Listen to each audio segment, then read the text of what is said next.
thousands of years, one golden liquid has shaped civilizations. It lit lamps in homes and temples.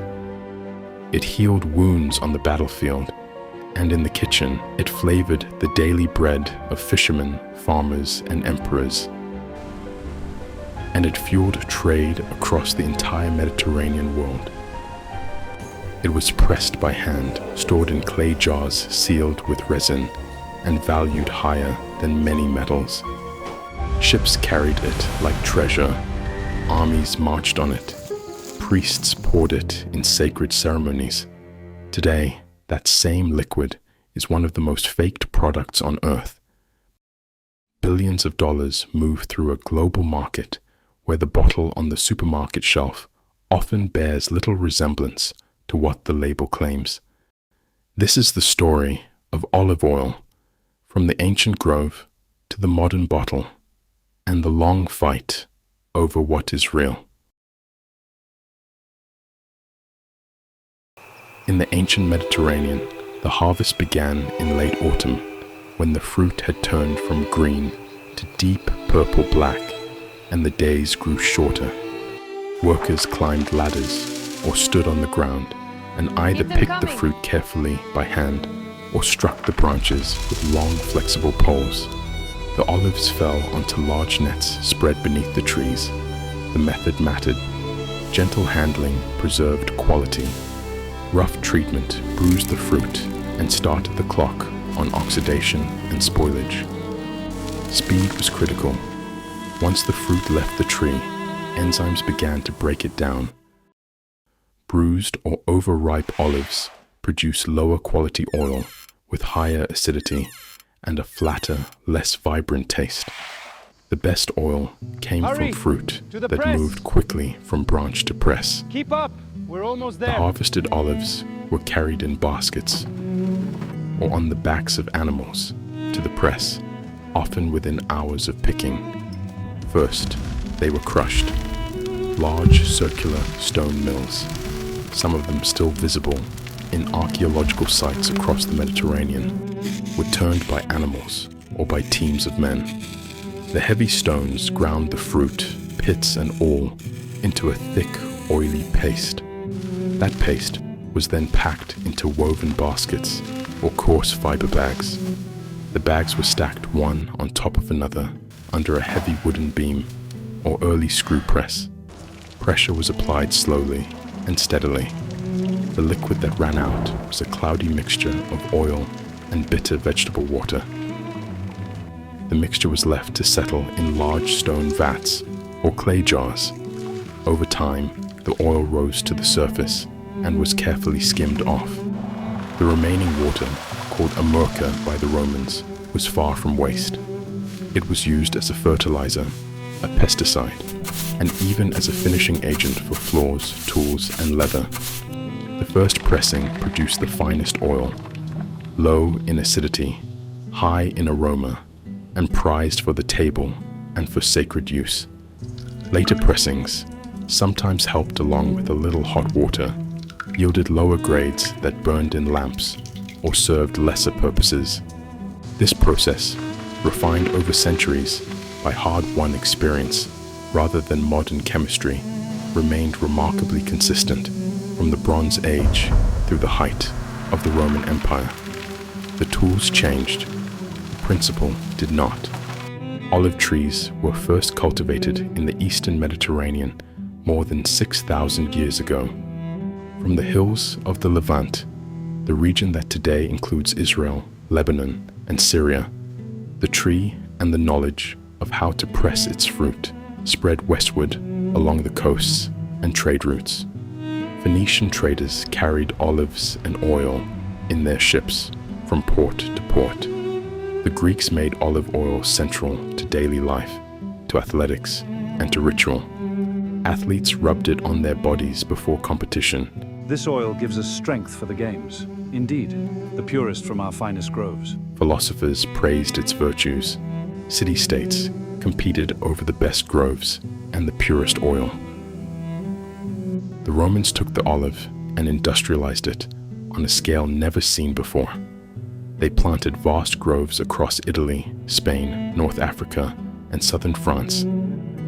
They built roads and ports specifically to move the oil. Amphorae, by the tens of thousands, left harbors every season, marked with stamps that identified the estate, the year, and the quality. Olive oil became of Mediterranean economies. It was used for cooking, for lighting, for medicine, for cosmetics, and for religious ceremonies. In many places, the olive tree itself became a living symbol of peace, endurance, and prosperity. Some of those ancient trees still stand today, their trunks thick and twisted by more than 1,000 years of growth. By the time of the Roman Empire, olive oil was no longer just a local product. It was a major commodity that connected distant regions and cultures. The same tree that fed the poor also anointed kings and fueled the lamps of the powerful. You are anointed. I accept. For more than 2,000 years, olive oil remained one of the most important products of the Mediterranean world. In the modern world, demand for extra virgin olive oil has grown far beyond what many traditional producers can supply. That gap created opportunity, and organized crime walked through it. What Italians call the agromafia learned how to stretch and fake the product on an industrial scale. Common methods include mixing real olive oil with cheaper seed oils such as sunflower, soybean, or hazelnut. Lower-grade olive oils are refined, deodorized, and colored with chlorophyll or beta-carotene, then sold as extra virgin. Origin labels are falsified so that oil from Tunisia, Turkey, Syria, or multiple countries is marketed as Italian or Greek. Investigations over the past 15 years have uncovered large-scale operations across the Mediterranean. Check the seals on these. Note the batch numbers. Police in Italy, Spain, Greece, and other countries have seized hundreds of thousands of liters of adulterated oil. Criminal groups have been arrested for blending, false labeling, and exporting the counterfeit product, much of it destined for the United States, Canada, and Northern Europe. In one major investigation, authorities found that a significant portion of oil labeled as Italian extra virgin was neither Italian nor extra virgin. In another, refined oil was being passed through chemical processes that stripped its defects and then rebranded for supermarket shelves at premium prices. The fraud is difficult for the average consumer to detect. The oil still looks golden. The bottle still says extra virgin. The price still feels premium. But the polyphenols, the flavor, and the health benefits that people are paying for are often greatly reduced or missing entirely. The result is that a meaningful percentage of oil sold as extra virgin on supermarket shelves does not meet the legal or sensory standards for that grade. Consumers pay premium prices for something that is diluted, refined, or simply misrepresented. Protecting yourself starts with the label, and with knowing what the label should actually say. First, look for a harvest date, not a best buy date, the actual harvest year or season.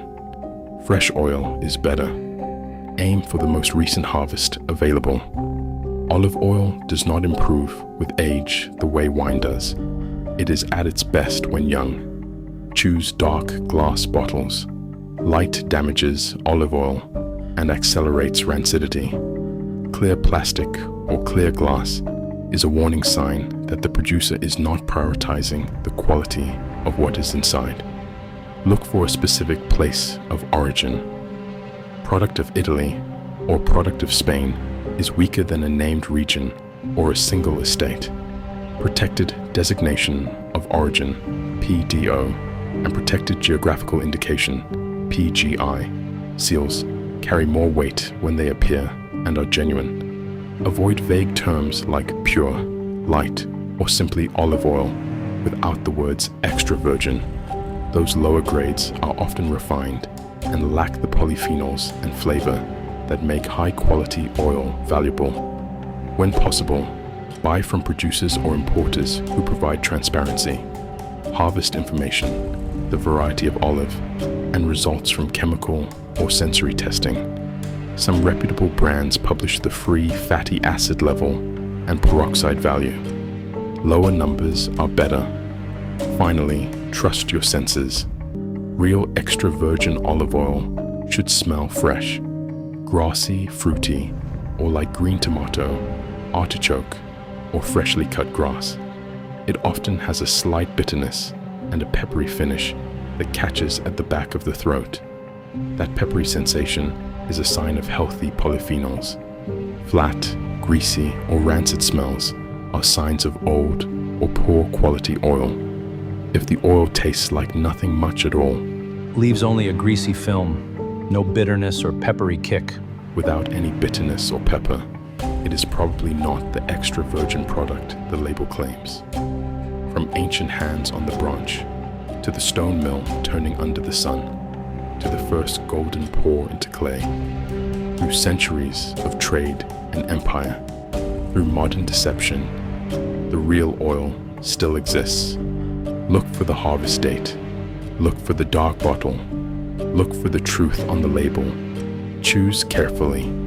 Taste the difference, because some things are still worth getting right.